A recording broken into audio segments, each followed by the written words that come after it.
ನಮಸ್ತೆ. 22/2/2024 ಗುರುವಾರ ಶುಕ್ಲ ಪಕ್ಷ. ಇವತ್ತಿನ ದಿನ ಪ್ರಕಾರ ತ್ರಯೋದಶಿ ತಿಥಿ ಇದೆ. ಈ ತ್ರಯೋದಶಿ ಮಧ್ಯಾಹ್ನ 1:21:45 ಆಮೇಲೆ ಚತುರ್ದಶಿ.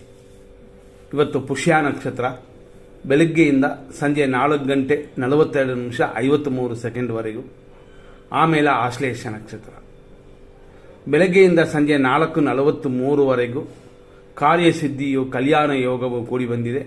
ಹಾಗಾಗಿ ಶುಭ ದಿನ. ಆನಂತರ ಬರೋದು ಆಶ್ಲೇಷ. ಕಾರ್ಯಸಿದ್ಧಿ ಲಾಭ ಕೂಡಿ ಬಂದಿದೆ. ಆದರೂ ಆಶ್ಲೇಷ ನಕ್ಷತ್ರದಲ್ಲಿ ಮುಹೂರ್ತ ಕಾರ್ಯಗಳು ಮಾಡೋದಿಲ್ಲ. ಆದರೂ ನಾಗರ ಪೂಜೆ, ಆಶ್ಲೇಷ ಬಳಿ ಇಂಥದ್ದೆಲ್ಲ ಮಾಡಬಹುದು.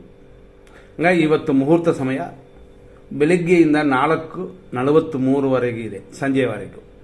ಇದನ್ನು ಸರಿಯಾಗಿ ನೀವು ಉಪಯೋಗಿಸ್ಕೊಳ್ಳಿ. ಅದು ಅಲ್ಲದೆ ಸೌಭಾಗ್ಯ ಯೋಗ ಕೂಡ ಇವತ್ತು ಬಂದಿದೆ. ಆದ್ದರಿಂದ ಬೆಳಗ್ಗೆಯಿಂದ ಸಂಜೆವರೆಗೂ ಒಳ್ಳೆಯ ಮುಹೂರ್ತವಿದೆ. ಇದನ್ನು ಉಪಯೋಗಿಸ್ಕೋಬೋದು.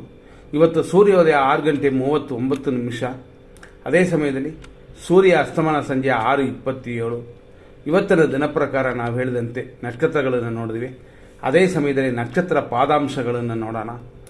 6:39 4:43 ಪುಷ್ಯ ನಕ್ಷತ್ರವಾದರೂ ಇದರಲ್ಲಿ ಪಾದಗಳನ್ನು ನೋಡೋಕೆ ಹೋದರೆ 6:39 ಬೆಳಗ್ಗೆಯಿಂದ 10:05 ಪುಷ್ಯ ನಕ್ಷತ್ರ 3ನೇ ಪಾದ. ಆ ನಂತರ ಸಂಜೆ 4:43 ಪುಷ್ಯ ನಕ್ಷತ್ರ 4ನೇ ಪಾದ. ಇಷ್ಟಕ್ಕೆ ಪುಷ್ಯ ನಕ್ಷತ್ರ ಮುಗಿಯುತ್ತದೆ. ಅಲ್ಲಿಂದ ಅಂದರೆ ಸಂಜೆ 4:43 ಮೇಲೆ ರಾತ್ರಿ 11:22 ಆಶ್ಲೇಷ ನಕ್ಷತ್ರ 1ನೇ ಪಾದ. ಆಮೇಲೆ ಬೆಳಗಿನ ಜಾವ 6 ಗಂಟೆ ಅಂದರೆ ಸೂರ್ಯೋದಯ ಆಗುವ ಸ್ವಲ್ಪ ಮುಂಚೆವರೆಗೂ 6:02 ಆಶ್ಲೇಷ ನಕ್ಷತ್ರ 2ನೇ ಪಾದ. ಆಮೇಲೆ ಆಶ್ಲೇಷ ನಕ್ಷತ್ರ 3ನೇ ಪಾದ. ಹಾಗಾಗಿ ಇವತ್ತು ಶುಭ ದಿನವಾಗಿ ಸಾಯಂಕಾಲವರೆಗಿದೆ. ಇದೇ ಸಮಯದಲ್ಲಿ ನಾಳೆ ಹೆಂಗಿದೆ ಅಂತ ಸ್ವಲ್ಪ ನೋಡ್ಕೊಳ್ಳೋಣ. 23ನೇ ತಾರೀಕು ಆಶ್ಲೇಷ ನಕ್ಷತ್ರವಿದೆ. ನಾಳೆ ಶುಭ ದಿನವಲ್ಲ, ಮರಣ ಮೃತ್ಯು ಇದು ಇರೋದರಿಂದ ನಾಳೆಯ ಮುಹೂರ್ತ ಸಮಯ ಇಲ್ಲ ಅಂತ ನಾವು ತಿಳ್ಕೊಂಡು ಶುಕ್ರವಾರವಾದರೂ ಶುಭ ಕಾರ್ಯಗಳನ್ನು ನಿಲ್ಲಿಸಬೇಕಾಗುತ್ತದೆ ನಾಳೆ. ಮತ್ತೆ ನಾವು ಇವತ್ತಿನ ವಿಶೇಷಕ್ಕೆ ಬರೋಣ. ಇವತ್ತಿನ ದಿನ ಪ್ರಕಾರ 100% ಕೆಟ್ಟೋದು, 100% ಒಳ್ಳೆಯದು ಅನ್ನುವ ವಿಷಯಕ್ಕೆ ನಾವು ಈಗ ಬರ್ತೀವಿ. 100% ಕೆಟ್ಟೋದು ಅಂತಂದರೆ ಈ 100% ಕೆಟ್ಟೋದಂತ ಕೊಟ್ಟಿರುವಂಥ ಸಮಯದ ಒಳಗಡೆ ಯಾವ ಕಾರ್ಯಗಳನ್ನು ಪ್ರಾರಂಭ ಮಾಡಬಾರದು ಅಷ್ಟೇ. ಆದರೆ ಮುಂಚೆನೇ ಮಾಡಿಬಿಟ್ರೆ ಇದರಲ್ಲಿ ನಡೆಸ್ಕೊಂಡು ಹೋಗ್ಬೋದು. ಈಗ 100% ಒಳ್ಳೆಯ ಸಮಯ ಅಂತ ಫಸ್ಟ್ ನೋಡ್ಕೊಳ್ಳೋಣ. ಬೆಳಗ್ಗೆ 8:10 10:33 ಶುಭವಾಗಿದೆ. ಮಧ್ಯಾಹ್ನ 1:23 2 ಗಂಟೆವರೆಗೂ ಶುಭವಾಗಿದೆ. ಮಧ್ಯಾಹ್ನ 3:32 ಸಂಜೆ 7:57 ಶುಭವಾಗಿದೆ. ರಾತ್ರಿ 9:32 2:05 ಶುಭವಾಗಿದೆ. ಮತ್ತು ಇವತ್ತಿನ ಬ್ರಹ್ಮ ಮುಹೂರ್ತ ಶುಭಕರವಾಗಿದೆ. ಅಂದರೆ ಬೆಳಗಿನ ಜಾವ 4:16 ಬೆಳಗ್ಗೆವರೆಗೂ ಶುಭವಾಗಿದೆ. ಈ ರೀತಿಯಾದ ಇವತ್ತಿನ ದಿನದಲ್ಲಿ ಕೆಟ್ಟ ಟೈಮ್ನ ಅಂದರೆ 100% ಅಶುಭ ಸಮಯವನ್ನು ನೋಡೋಣ. ಇವತ್ತು ಧನುಸು ರಾಶಿಯವರಿಗೆ ದೋಷವಿದೆ. ಬೆಳಗ್ಗೆ 6:39 ಧನುಸು ರಾಶಿಯಲ್ಲಿ ಬರುವ ನಕ್ಷತ್ರಗಳು ಒಟ್ಟು 3. ಅದರಲ್ಲಿ ಮೂಲ ನಕ್ಷತ್ರ, ಪೂರ್ವಾಷಾಢ ಮತ್ತು ಉತ್ತರಾಷಾಢ ನಕ್ಷತ್ರದ 1ನೇ ಪಾದದವರಿಗೆಲ್ಲ ದೋಷ. ಆದ್ದರಿಂದ ಗಮನ ಕೊಡಿ. ಸೇಮ್ ಟೈಮಲ್ಲಿ 6:39 7:54 ಮೃತ್ಯು ಪಂಚಕವಿದೆ. ಜನರಲ್ ಆಗಿ ಎಲ್ಲರೂ ಕೆಟ್ಟದು ಅಂತಂದರೆ ಧನುಸು ರಾಶಿನವರಿಗೆ ಇನ್ನೂ ಅಧಿಕವಾದ ದೋಷ ಕೊಡುತ್ತದೆ. 6:39 ಸೇಮ್ ಟೈಮಲ್ಲಿ ಅಂತಂದರೆ 6:39 7:54 ಮೃತ್ಯು ಧನುಸು ರಾಶಿಯವರಿಗೆ ಚಂದ್ರಾಷ್ಟಮ. ಮತ್ತು 6:39 8:08 ಯಮಕಂಡ ಕಾಲವಿದೆ. ಆದ್ದರಿಂದ ಎಚ್ಚರ.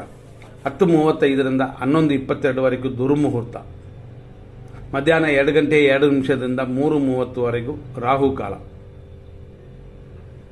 ಸಂಜೆ 7:59 ಮೇಲೆ ಅಂತಂದರೆ 8 ಗಂಟೆಯಿಂದ ರಾತ್ರಿ 9:30 ವಿಷಕಾಲ. ರಾತ್ರಿ 2:07 ಬೆಳಗಿನ ಜಾವ 4:14 ಮೃತ್ಯು ಇದೆ. ಇದನ್ನು ಗಮನದಲ್ಲಿ ಇಟ್ಕೊಂಡು ನಿಮ್ಮ ಕಾರ್ಯಗಳನ್ನು ಮಾಡಿ. ಇವತ್ತು ಶುಭ ದಿನವಾಗಿರೋದರಿಂದ ಸಂಜೆಯವರೆಗೆ ಎಲ್ಲರಿಗೂ ಒಳ್ಳೆಯ ಸಮಯ. ಇದರಲ್ಲಿ ಯೋಚನೆ ಮಾಡುವಂಥದ್ದು ಏನಿಲ್ಲ. ಆದರೂ ಅಶ್ವಿನಿ ನಕ್ಷತ್ರ ಮೇಷರಾಶಿಯವರಿಗೆ ಇವತ್ತಿನ ದಿನ ಪ್ರಕಾರ ನಾವು ಹೇಳಿದ್ವಿ ಪುಷ್ಯ ಮತ್ತು ಆಶ್ಲೇಷ ಅಂತ 2 ನಕ್ಷತ್ರವಿದೆ. ಈ ನಕ್ಷತ್ರದಲ್ಲಿ ಪುಷ್ಯ ನಕ್ಷತ್ರ ಇರುವವರೆಗೂ ಸಂಜೆ 4:43 ಅಶ್ವಿನಿ ನಕ್ಷತ್ರ ಮೇಷರಾಶಿಯವರಿಗೆ ಮಿತ್ರಧಾರೆಯು ಸ್ವಲ್ಪ ರೋಗ ಭಯ ಉಂಟು. ಆದರೂ ಇವತ್ತು ದಿನ ಪೂರ್ತಿ ನಿಮ್ಗೆ ಚೆನ್ನಾಗಿದೆ. ಭರಣಿ ನಕ್ಷತ್ರ ಮೇಷರಾಶಿಯವರಿಗೆ ಸಂಜೆ 4:43 ಮೇಲೆ ಶುಭವಾಗಿದೆ. ಕೃತಿಕಾ ನಕ್ಷತ್ರ ಮೇಷರಾಶಿ 1ನೇ ಪಾದದವರೆಗೆ ಸಂಜೆ 4:43ವರೆಗೂ ಅನುಕೂಲ, ಸ್ವಲ್ಪ ರೋಗ ಭಯ ಉಂಟು. ಕೃತಿಕಾ ನಕ್ಷತ್ರ ವೃಷಭ ರಾಶಿ ಅನುಕೂಲವಿದೆ, ದ್ರವ್ಯ ಲಾಭವಿದೆ ಸಂಜೆ 4:43ವರೆಗೂ. ರೋಹಿಣಿ ನಕ್ಷತ್ರ ವೃಷಭ ರಾಶಿಯವರಿಗೆ 4:43 ಮೇಲೇ ಪರವಾಗಿಲ್ಲ ಅಂತ ಹೇಳೋಕ್ಕಾಗುತ್ತೆ. ಮೃಗಶೀರ್ಷ ನಕ್ಷತ್ರ ವೃಷಭ ರಾಶಿಯವರಿಗೆ ಕ್ಷೇಮವು, ದ್ರವ್ಯ ಲಾಭವು ಸಂಜೆಯವರೆಗಿದೆ. ಮೃಗಶೀರ್ಷ ನಕ್ಷತ್ರ ಮಿಥುನ ರಾಶಿಯವರಿಗೆ ಕ್ಷೇಮವಿದೆ, ಆದರೂ ಧನಹಾನಿಯಿದೆ. ಆದ್ದರಿಂದ ಹಣಕಾಸಿನ ವಿಷಯ ಮಾಡೋಕ್ಕೆ, ಆ ವಿಷಯಗಳಲ್ಲಿ ಕೈ ಹಾಕೋಕ್ಕೆ ಅಷ್ಟೊಂದು ಒಳ್ಳೆಯ ಸಮಯವಲ್ಲ. ಆದ್ದರಿಂದ ಸ್ವಲ್ಪ ಗಮನ ಕೊಡಲೇಬೇಕು. ಆರುದ್ರ ನಕ್ಷತ್ರ ಮಿಥುನ ರಾಶಿಯವರಿಗೆ ಸಂಜೆಯ ನಂತರ ಚೆನ್ನಾಗಿರುತ್ತದೆ. ಪುನರ್ವಸು ನಕ್ಷತ್ರ ಮಿಥುನ ರಾಶಿಯವರಿಗೆ ಸಂಪತ್ತಿದೆ, ಅದೇ ಸಮಯದಲ್ಲಿ ಧನಹಾನಿಯೂ ಉಂಟು. ಎಚ್ಚರವಾಗಿ ಖರ್ಚು ಮಾಡಿ, ಕೊಡುವಂಥ ವಿಷಯಗಳಲ್ಲಿ ಪರೀಕ್ಷೆ ಮಾಡಿಕೊಡಿ. ಪುನರ್ವಸು ನಕ್ಷತ್ರ ಕರ್ಕಾಟಕ ರಾಶಿ ಸಂಪತ್ತಿದೆ, ಶರೀರ ಸುಖವಿದೆ ಸಂಜೆಯವರೆಗೂ. ಪುಷ್ಯ ನಕ್ಷತ್ರ ಕರ್ಕಾಟಕ ರಾಶಿ ಖಂಡಿತ ಸಂಜೆಯ ಮೇಲೇನೆ ಚೆನ್ನಾಗಿರೋದು. ಆಶ್ಲೇಷ ನಕ್ಷತ್ರ ಕರ್ಕಾಟಕ ರಾಶಿ ಪರಮ ಮಿತ್ರಧಾರೆಯಾಗಿ ಶರೀರ ಸುಖವಿದೆ, ಇದು ಸಂಜೆಯವರೆಗೆ ಮಾತ್ರ. ಮಕಾ ನಕ್ಷತ್ರ ಸಿಂಹರಾಶಿ ಮಿತ್ರಧಾರೆ ಇದೆ, ಸ್ವಲ್ಪ ವ್ಯಯವಿದೆ, ಆದರೂ ಇವತ್ತು ದಿನ ಪೂರ್ತಿ ಚೆನ್ನಾಗಿದೆ. ಪುಬ್ಬ ನಕ್ಷತ್ರ ಸಿಂಹರಾಶಿ ಸಂಜೆ 4:43 ಮೇಲೆ ಅನುಕೂಲವಾಗಿದೆ. ಉತ್ತರ ನಕ್ಷತ್ರ ಸಿಂಹರಾಶಿ ಅನುಕೂಲವು, ವ್ಯಯವೂ ಉಂಟು, ಇದು ಸಂಜೆಯವರೆಗೂ. ಉತ್ತರ ನಕ್ಷತ್ರ ಕನ್ಯಾ ರಾಶಿ ಅನುಕೂಲವು, ಇಷ್ಟಾರ್ಥ ಸಿದ್ಧಿಯು ಸಂಜೆಯವರೆಗೆ ಚೆನ್ನಾಗಿದೆ. ಆನಂತರ ಅಷ್ಟು ಅನುಕೂಲವಿಲ್ಲ, ಎಚ್ಚರ. ಹಸ್ತ ನಕ್ಷತ್ರ ಕನ್ಯಾ ರಾಶಿ ಸಂಜೆ 4:43 ಮೇಲೇ ಚೆನ್ನಾಗಿರೋದು. ಚಿತಾ ನಕ್ಷತ್ರ ಕನ್ಯಾ ರಾಶಿ ಕ್ಷೇಮವಿದೆ, ಇಷ್ಟಾರ್ಥ ಸಿದ್ಧಿಯು ಕೂಡ ಕೂಡಿ ಬರುತ್ತದೆ. ಚಿತಾ ನಕ್ಷತ್ರ ತುಲಾ ರಾಶಿ ಕ್ಷೇಮವು, ಕೆಲಸ ಕಾರ್ಯದಲ್ಲಿ ಅಭಿವೃದ್ಧಿಯು ಖಂಡಿತ ಸಂಜೆಯವರೆಗಿದೆ. ಸ್ವಾತಿ ನಕ್ಷತ್ರ ತುಲಾ ರಾಶಿ ಸಂಜೆಯ ಮೇಲೇ ಕ್ಷೇಮವಿದೆ, ಉದ್ಯೋಗ ಅಭಿವೃದ್ಧಿ, ಕೆಲಸ ಕಾರ್ಯಗಳಲ್ಲಿ ಅನುಕೂಲ ಇದೆಲ್ಲ ಸೇರುತ್ತದೆ.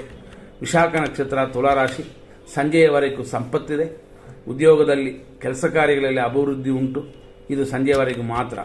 ವಿಶಾಖ ನಕ್ಷತ್ರ ವೃಶ್ಚಿಕ ರಾಶಿ ಸಂಜೆಯವರೆಗೂ ಖಂಡಿತ ಅನುಕೂಲವಿದೆ. ಅನುರಾಧ ನಕ್ಷತ್ರ ವೃಶ್ಚಿಕ ರಾಶಿ ಜನ್ಮತಾರೆ, ಇದು ಕಾರ್ಯತಡೆ ಉಂಟು, ಆದ್ದರಿಂದ ಸಂಜೆಯ ನಂತರನೇ ನಿಮ್ಗೆ ಚೆನ್ನಾಗಿರೋದು. ಜ್ಯೇಷ್ಠ ನಕ್ಷತ್ರ ವೃಶ್ಚಿಕ ರಾಶಿ ಪರಮ ಮಿತ್ರಧಾರೆಯಾಗಿ ಕಾರ್ಯದಲ್ಲಿ ಸ್ವಲ್ಪ ಅಡೆತಡೆ ಉಂಟು, ಇದೆಲ್ಲ ಸಂಜೆಯವರೆಗೂ. ಮೂಲ ನಕ್ಷತ್ರ ಧನುಸು ರಾಶಿ ಖಂಡಿತ ಮಿತ್ರಧಾರೆಯು ರೋಗ ವೃದ್ಧಿಯೂ ಉಂಟು, ಆದರೂ ಪರಮ ಮಿತ್ರಧಾರೆಯಾಗಿ ದಿನಪೂರ್ತಿ ಚೆನ್ನಾಗಿದೆ. ಪೂರ್ವಾಷಾಢ ನಕ್ಷತ್ರ ಧನುಸು ರಾಶಿ ಸಂಜೆ ನಂತರವೇ ಚೆನ್ನಾಗಿರೋದು, ಆದ್ದರಿಂದ ಸ್ವಲ್ಪ ಗಮನ ಕೊಡಿ. ಉತ್ತರಾಷಾಢ ನಕ್ಷತ್ರ ಧನುಸು ರಾಶಿ ಖಂಡಿತ ಅನುಕೂಲವಿದೆ, ರೋಗ ವೃದ್ಧಿ ಇದೆ, ಇದೆಲ್ಲ ಸಂಜೆಯವರೆಗೂ. ಆಮೇಲೆ ಸಮಯ ಉತ್ತಮವಾಗಿಲ್ಲ. ಉತ್ತರಾಷಾಢ ನಕ್ಷತ್ರ ಮಕರ ರಾಶಿ ಅನುಕೂಲವು, ಕಾರ್ಯಸಿದ್ಧಿಯು ಕೂಡಿ ಬರುವಂಥ ಸಮಯ ಸಂಜೆ 4:43ವರೆಗೂ. ಆಮೇಲೆ ಅಷ್ಟೊಂದು ಶುಭಕರವಾಗಿಲ್ಲ. ಶ್ರವಣ ನಕ್ಷತ್ರ ಮಕರ ರಾಶಿ ಸಂಜೆಯ ಮೇಲೇನೇ ಅನುಕೂಲ. ಧನಿಷ್ಠ ನಕ್ಷತ್ರ ಮಕರ ರಾಶಿ ಸಂಜೆಯವರೆಗೂ ಅನುಕೂಲವಿದೆ, ಕ್ಷೇಮವಿದೆ, ಸುಖ ಅಭಿವೃದ್ಧಿಯೂ ಇದೆ. ಧನಿಷ್ಠ ನಕ್ಷತ್ರ ಕುಂಭರಾಶಿ ಕ್ಷೇಮವಿದೆ, ಶತ್ರುನಾಶವಿದೆ, ಸಂಜೆಯವರೆಗೂ ಚೆನ್ನಾಗಿದೆ. ಶತಭಿಷ ನಕ್ಷತ್ರ ಕುಂಭರಾಶಿ ಸಂಜೆಯ ಮೇಲೇನೆ ಅನುಕೂಲಕರವಾಗಿರೋದು.